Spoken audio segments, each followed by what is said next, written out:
Emotional intelligence is a term that you hear more and more about. It's something that I definitely mention in my videos a lot of the time, but it's not something that I've dived into and looked more thoroughly because it's an incredibly important skill for us to have. I believe that it's something that should definitely be taught at schools. It's not a skill that you're born with. It's something that you develop through various things, self-awareness, education, and just learning about yourself and others. But it's something that all companies base your performance on. It could get you very far in life in leadership and management positions if you possess this skill. It's something that will improve all your relationships around you, and it's overall improving the quality of your life because it's a better understanding of yourself and other people. So having a good set of emotional intelligence skills and understanding of what emotional intelligence is and how it affects you and the people around you is kind of, to me, it's like having a superpower, because you read the room and you understand there's 10 layers of the situation, not just what people are saying to you. So it just overall gives you a better understanding of every situation or obstacle that you're faced with. If you haven't been to my page before, welcome. I'm Hamasa. I look at mental and emotional well-being, personal development, as well as just day-to-day issues. Thank you so much for joining me. Please do subscribe if you haven't already. So today I want to speak about this particular skill, and it's one of the reasons that I really wanted to actually have this page is because my quality of life and my relationships changed so much when I understood what emotional intelligence is, that I need to have it, I need to learn about myself and understand myself. And the minute I got a better understanding of myself, I'm still a work in progress, we all are, and as humans we always change, so the learning never really stops. But having a better idea of who I am as a person, my emotions, how I react, how I digest information, has given me the skill and understanding of other people's emotions and thought process, and just generally overall I've developed a more it is what it is mindset ever since understanding and being more self-aware, which is a huge part of having emotional intelligence. This is why it's so important for me to share that journey with you guys and help you have a better understanding of your own emotional intelligence. And just, it's a huge part of personal development, and it's a very, very crucial life skill. I see it in people who have it, and I see it in people who don't. They might be incredibly successful in their jobs and careers and education and anything else they touch. However, when it comes to like day to day and their relationships with themselves and other people around them, completely shocking, baffling that you could be this smart in terms of IQ but not understand or read the room. Like how? And it is very, very important that these two go hand in hand in order for you to be successful in all aspects of your life. Emotional intelligence is the ability to understand, manage, and harness your own emotions as well as the people around you.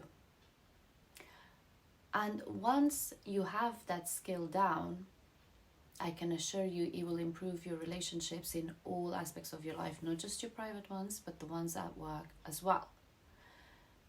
In order to do that, you need to break it down, and it's broken down into 3 parts. Being aware, so self-awareness and understanding where and why you are feeling the emotions that you are feeling. Emotions and reactions are categorized, but I don't want to get it into too scientific. Basically, you either have a good emotion or a bad emotion, and you either have high energy emotion or a low energy emotion. High energy is like super excitement, happiness, anger, they're all like fire you up. And the low energy is patience, is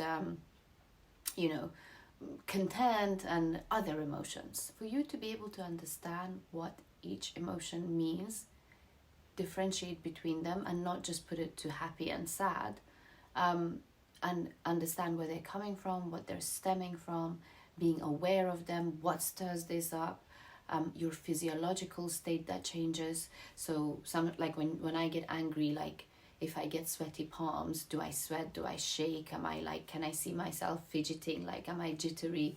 Or when I'm really, really happy or excited, do I feel butterflies in my stomach? Those are all the physiological changes that go through your body when you experience a high energy emotion or even a low energy emotion. Is being aware of the physical changes in your body as well as the mental and emotional changes in your body whenever you feel anything. The first step is becoming aware of that and then looking at, where is this coming from?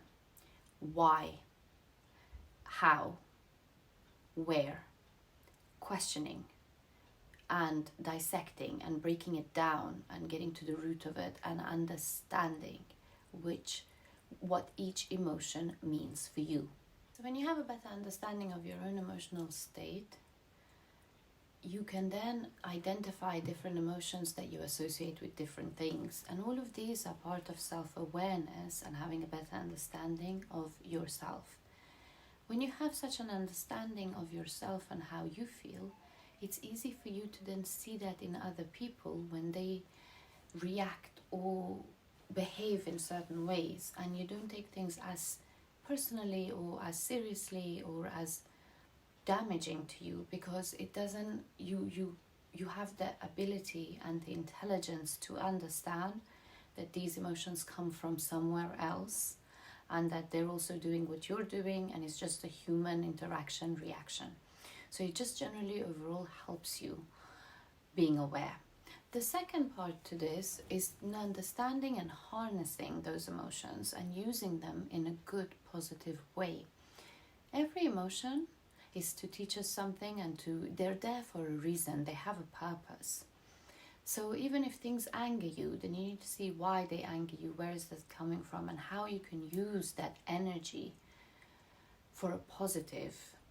So the second part is just harnessing those emotions once you've identified them. It's no good knowing, okay, yeah, well, this is how I react and this is what happens. Then what? How are you going to use that to your advantage? Once you're able to identify what each emotion means and what it stands for, you can then also be good at reading the room and understanding other people's emotions, because you will be able to pick up on the non-verbal communication. This is where this skill comes in handy. Someone who isn't very emotionally intelligent will be taking things at face value and listening to what people are saying, and that's that.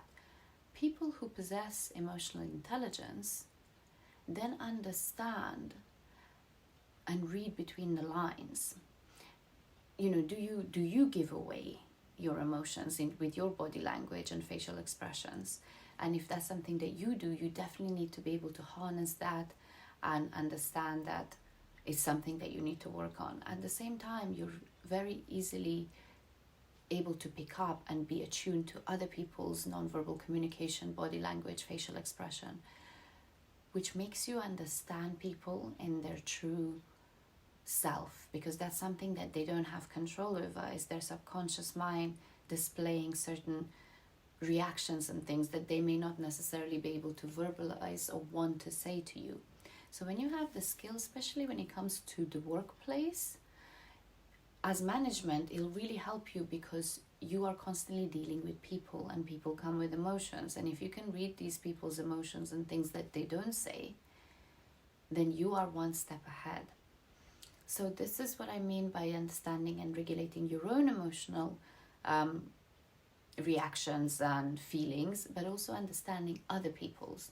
And by doing the reading between the lines and understanding the energy in the room and the energy that people are displaying, you are then putting yourself in a position that you have the upper hand of knowing what they mean to what they say.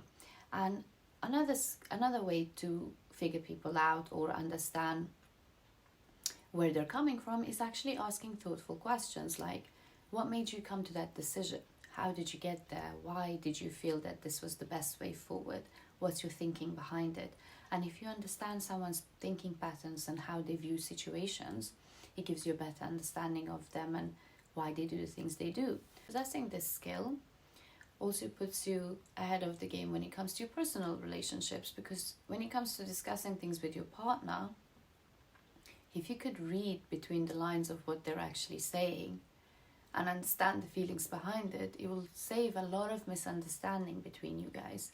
And if you can express yourself properly and how you feel about certain situations, what emotions you're feeling, what it evokes in you when they do or say certain things, then you can really easily, instead of like playing hard to get and letting them figure things out, can communicate that.